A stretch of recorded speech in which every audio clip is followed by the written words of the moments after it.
नमस्कार, मैं हूं सानिया और आप देख रहे हैं डे न्यूज। खबरों की शुरुआत करने से पहले आइए एक नजर डालते हैं उन खबरों पर जो बनी है आज की सुर्खियां। और अब खबरें विस्तार से। नववर्ष के पहले दिन बाबा गरीबनाथ के दर्शन पूजन के लिए मंदिर में उमड़ी श्रद्धालुओं की भीड़ में महिला चैन स्नैचर भी घुस गई। एक महिला का चैन छीनने पर पुलिस कर्मियों ने 3 महिलाओं को पकड़ लिया। उनके पास से चोरी की चैन बरामद हो गई है। तीनों से पूछताछ और निशानदेही पर 8 अन्य महिलाएं भी पकड़ी गई। सभी को नगर थाने पर लाकर पूछताछ के बाद न्यायिक हिरासत में भेज दिया गया। नगर थाना अध्यक्ष विजय कुमार सिंह ने बताया कि ये सभी महिलाएं उत्तर प्रदेश के खलीलाबाद की मूल निवासी है। गोरखपुर जंक्शन के पास सभी रहती है। 31 जनवरी की शाम को सभी गोरखपुर से ट्रेन पकड़कर मुजफ्फरपुर जंक्शन पर पहुंच गई थी। 1 जनवरी की सुबह मंदिर के पास भीड़ उमड़ने पर श्रद्धालुओं के बीच में खड़ी हो गई। मौका पाकर चैन चोरी करते इन्हें पकड़ा गया है। लगभग 1 दर्जन की संख्या में ये सभी भीड़-भाड़ वाली जगह पर खासकर महिलाओं को निशाना बनाती है। इनमें से 4 महिलाएं चैन छिनतई के मामले में पहले भी जेल जा चुकी है। इनमें से एक परिवार तो ऐसा है जिसकी 3 पीढ़ियां चैन छिनतई में जेल जा चुकी है। नानी सबिता देवी, उसकी बेटी गीता देवी और अब उनकी नतनी संगीता भी जेल जा रही है।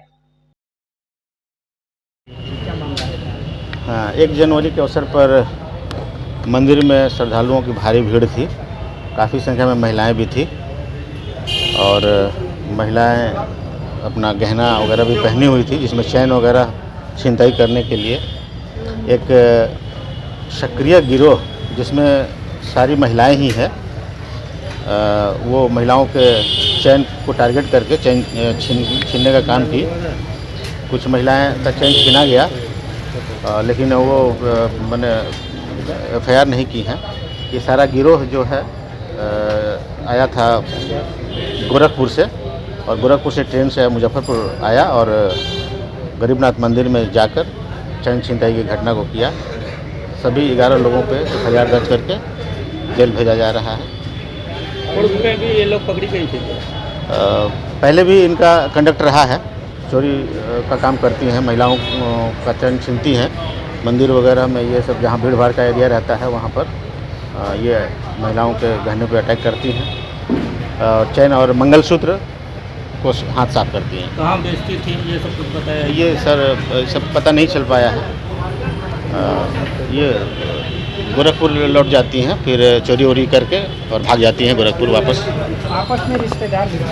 हाँ, उसमें आपस में एक माँ बेटी भी है और उसकी भी बेटी है, मतलब कि पुश्तैनी इनका धंधा है ये। केंद्र सरकार के प्रस्तावित ट्रांसपोर्ट कानून के विरोध में चालकों के साथ ट्रांसपोर्टरों का प्रदर्शन लगातार जारी है। Motor federation, track owner association और ऑटो रिक्शा कर्मचारी संघ ने मंगलवार को मुजफ्फरपुर की सड़कों पर उतर जगह जगह विरोध प्रदर्शन किया। ट्रक, बस और ऑटो चालकों ने कई जगहों पर वाहन खड़े कर आवागमन बाधित रखा, जिससे आम लोगों को काफी परेशानी हुई। चालकों ने केंद्र सरकार को उग्र आंदोलन करने की चेतावनी देते हुए जमकर हंगामा किया। जबरन गाड़ी रोके जाने का विरोध करने वालों के साथ मारपीट की गई और गाड़ी को क्षतिग्रस्त भी कर दिया गया। जाम हटाने पहुंची पुलिस से भी आंदोलनकारी उलझ गए।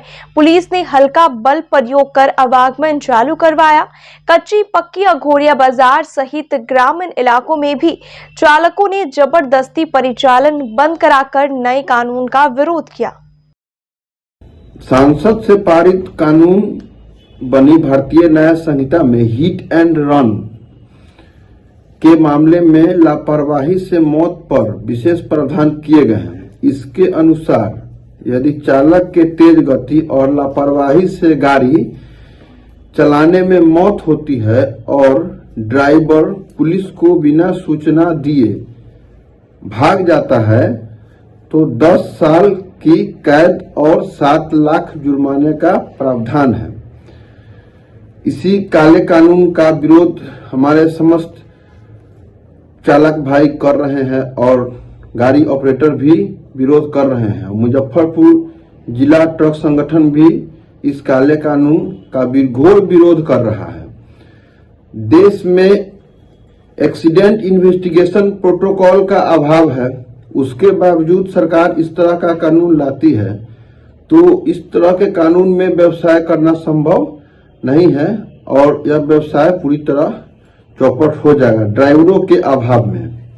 इसलिए सरकार से अनुरोध है कि इस तरह का काला कानून वापस करे और पुनः व्यवसाय को पुनर्जागृत करे। बंदी का है कि हिट एंड रन कानून जो लागू किया गया है केंद्र सरकार द्वारा, उसमें जो बहुत सी खामियां हैं उसको लेकर 3 दिवसीय हड़ताल चल रहा था। उसमें आवश्यक सेवा को हम लोग तीनों दिन जारी रखे हैं, कल भी जारी रहेगा।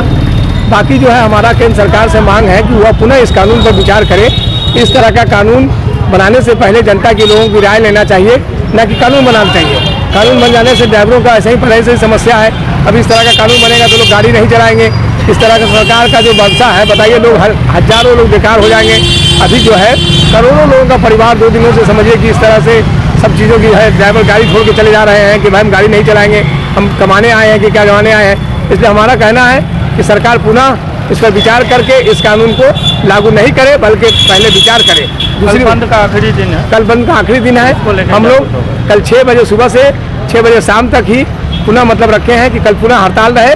उसके बाद जो है आवश्यक सेवा उसमें जारी रहेगा और कल संध्या 6 बजे के बाद हड़ताल समाप्त करें। हम लोग इस राष्ट्रव्यापी हड़ताल में हम लोग समर्थन 2 दिनों का दिए थे और कल 3 तारीख को हम लोग 12 घंटे का बंद का हम लोग पुनः आह्वान किए हैं कि इसको पुनः हड़ताल जो है ज़बरदस्त हम लोग कल बंद करेंगे और सरकार को चेताएंगे कि ये जो कानून लाए हैं इस कानून को वापस ले और जो पूर्व से ही चल रहा था उस सिस्टम को लागू रहने दे, यही मांग करते हैं। नहीं करती है वापस तो नहीं करती है तो फिर पुनः हम लोग बैठक करके विचार लेंगे और निश्चितकालीन सारे गाड़ियों के साथ हम लोग बंद करने के समर्थन में जाएंगे। हाँ, ये अपना मुआवजा की मांग कर रहा था, लेकिन मुआवजा की मांग करना है तो रोड जाम करके नहीं, अपना सही सलामत किया जाए। उसको लिए कहना है तो रोड जाम करने का सिचुएशन नहीं निकलने वाला है। घर पर 3 से बाद जाम छूट गया, जाम क्लियर हो चुका है, क्लियर हो चुका है। चालकों के लिए प्रस्तावित नए कानून का विरोध करते हुए मुजफ्फरपुर के साहिबगंज में दूसरे दिन मंगलवार को भी चालकों का प्रदर्शन जारी रहा। विभिन्न जगहों पर वाहन चालकों ने सड़कों को आवागमन को बाधित कर दिया। साहिबगंज के लोदिया में स्टेट हाईवे पर चालकों ने आगजनी कर जाम कर दिया। इस दौरान चालकों ने केंद्र सरकार के खिलाफ जमकर नारेबाजी की। देवरिया रोड की तरफ जा रहे साहिबगंज थानाध्यक्ष और सड़क जाम कर रहे लोगों के बीच नोकझोंक भी हो गई। चालकों ने इमरजेंसी और प्रशासन की गाड़ी के साथ बाइक और साइकिल को आने जाने दिया। आपकी गाड़ी जा रही है सर, इमरजेंसी सेवा थोड़ी रोक रहा है सर।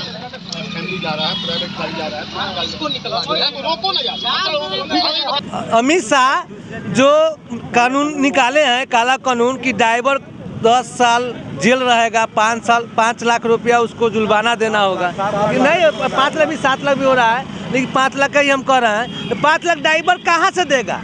अब वो कह रहा है कि एक्सीडेंट कर देगा तो उसको उठा के ले जाना है हॉस्पिटल में, तो उठा के ले जाएगा तब पब्लिक मार के मुँह देगा, तो फिर उठा के कैसे ले जाएगा? 7 लाख रुपया हम लोग ठीक है। उसके बाद क्या है कि कोई नियम नहीं है, हम लोग का जो बोलता है सब हम लोग रास्ता में जाते हैं तो पब्लिक कहता है, मोटरसाइकिल वाला भी गाड़ी दे देता है, हॉर्न मारा तो हॉर्न की मार रहा है, साइड नहीं देता वो हॉर्न, उसको साइड रहता है तभी साइड देता है, नहीं रहता वो गलती उसका रहता है, आगे से आगे चकमका के रोक देता है, आगे तो वो गाड़ी दे देता है। तो इसके लिए सरकार निर्णय क्यों नहीं ले रहा है? लेना ही चाहिए। पुलिस धमका के रास्ता चलता है तो पैसा लेता है, 500 रुपये लेता है, 200 मांगता है, उसका कोई कानून नहीं है कि पुलिस की पैसा लेता है। सब ड्राइवर के ऊपर सब निर्णय कर रहा है। काला कानून आपस लो। मंत्री का लड़का ड्राइवरी कर रहा है, पहले अगर वो ड्राइवरी कर रहा है तो ड्राइवर से पूछे अमित शाह और नरेंद्र मोदी जी कि क्या दुख में ड्राइवर जो है, कितना गरीब का लड़का ड्राइवरी करता है, जो पढ़ नहीं पाया, जो कोई रोजगार नहीं मिला, वो ड्राइवरी करके अपना बाल बच्चा पाल रहा है और ये नियम लगा रहा है। वो तो अपना बाल बच्चा के किसी भी मंत्री को एक दिन बैठ करके ट्रक में चले कि क्या पुलिस वाला करता है, पब्लिक क्या उसके साथ करता है, व्यवहार करता है, के लिए सपोर्ट करता है। तो अब उस देखे कि हाँ क्या ड्राइवर कौन दुख में सह करके ड्राइवरी करके अपना बाल बच्चा को पोस रहा है। वो मंत्री एक दिन बैठ करके चले किसी ड्राइवरी में दिल्ली से लेकर के अब बिहार आवे, चाहे किसी भी राज्य में देखे कि प्रशासन उसके साथ क्या व्यवहार करता है। मादर चौथ गाली देता है, बहन चौथ गाली देता है, 500 रुपये मांगता है, 1000 मांगता है, 2000 मांगता है तो कहता है 2000 जब देगा तो अंदर लौटे जाएगा। ये 2000 नहीं देगा तो उसको मारेगा भी या कहेगा कि बहन चौथ तुम ओवरलोड किया, थाना में लगाओ।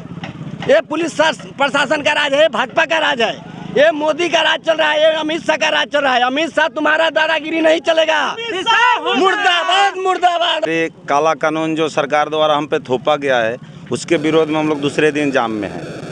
तो कहने का मतलब ये है सरकार द्वारा नियम जो है 7 लाख रुपया जुर्माना और 10 साल सजा, उसमें आपको कहीं लगता है इसमें जितना भी है 7 लाख अफोर्ड कर सकते हैं हम लोग? नहीं कर सकते हैं। तो 7 लाख जब मेरे पास होगा, कोई छोटा मोटा व्यवसाय करके हम लोग बैठ जाएंगे किसी चौक चौराहा पे आराम से खा पी लेंगे।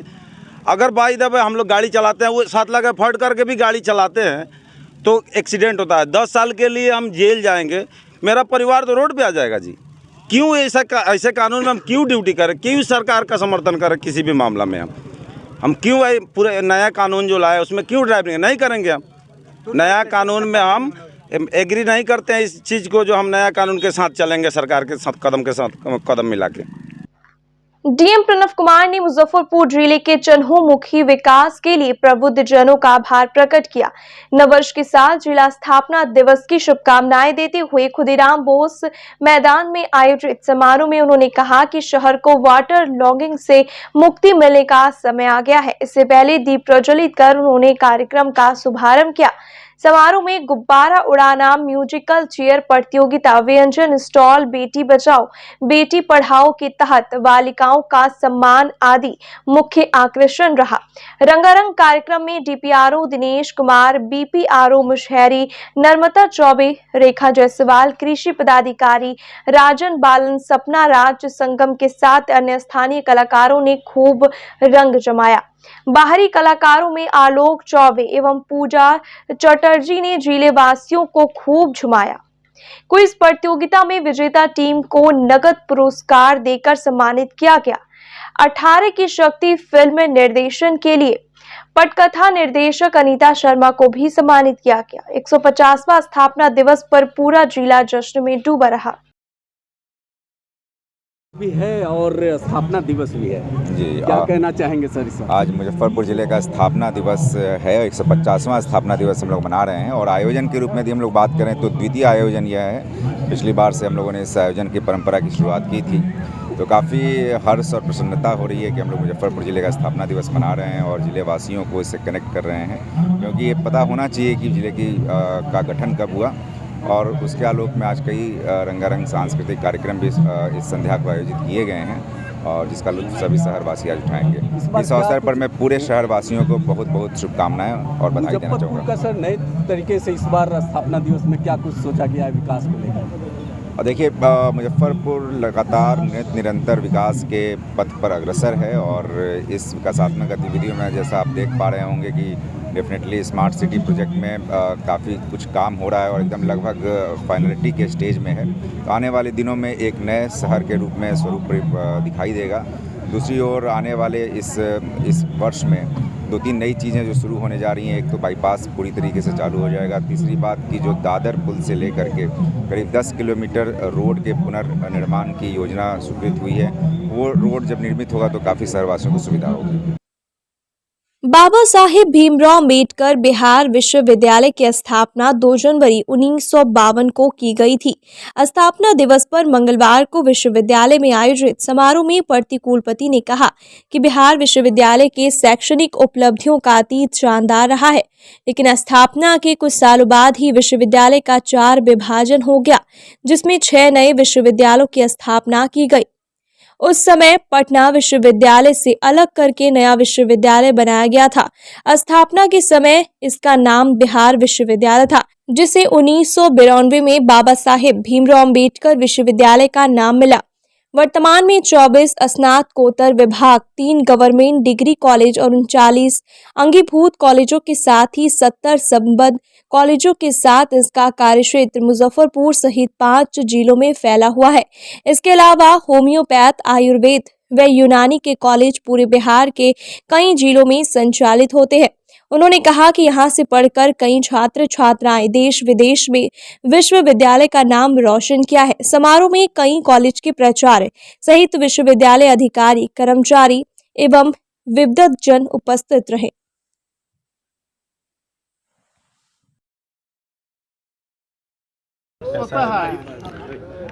यह एक नई परंपरा की शुरुआत हो रही है, क्योंकि अपनी परंपरा का पुनरीक्षण करने से, पुनरावलोकन करने से हमें शक्ति मिलती।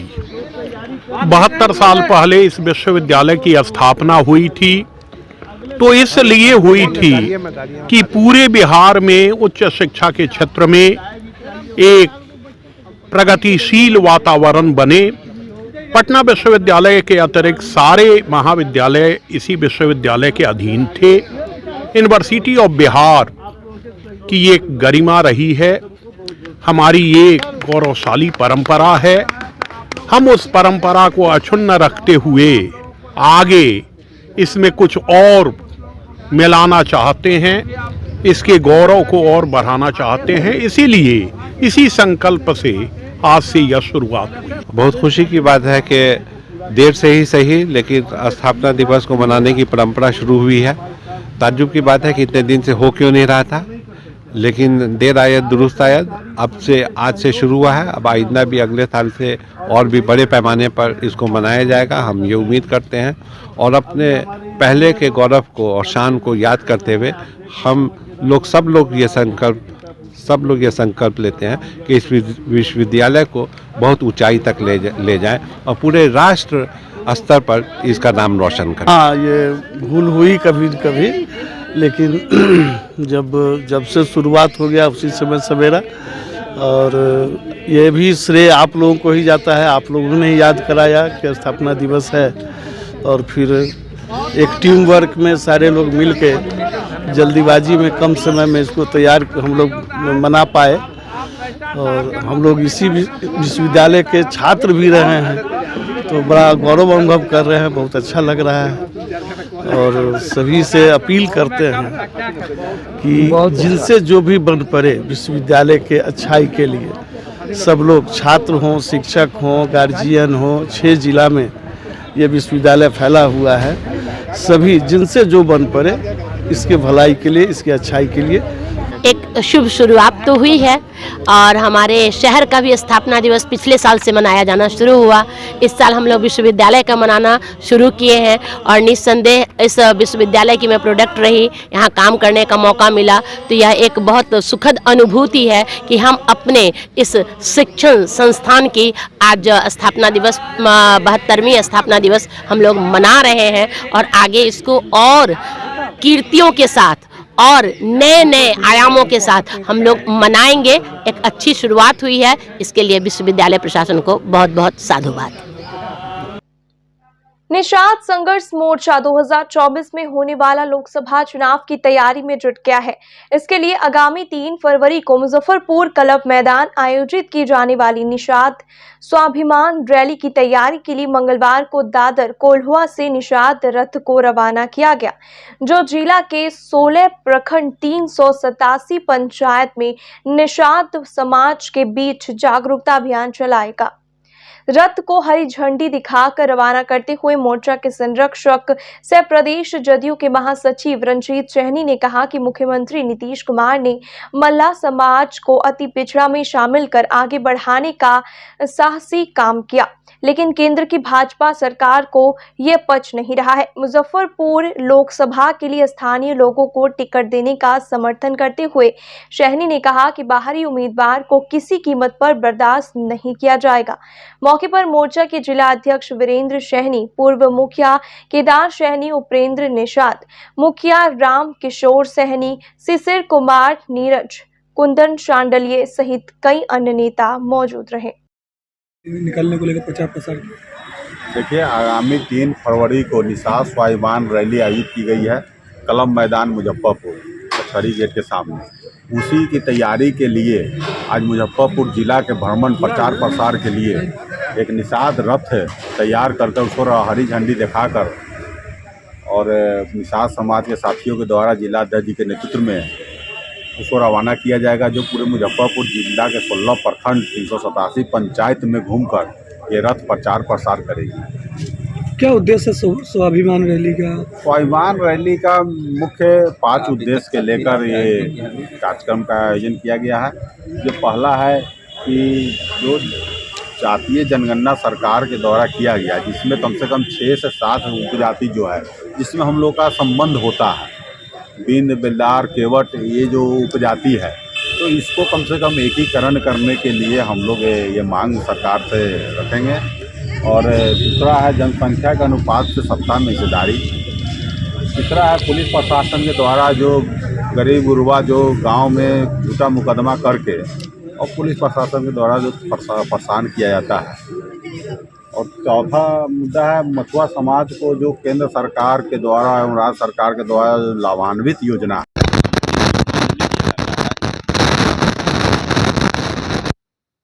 चाहिए।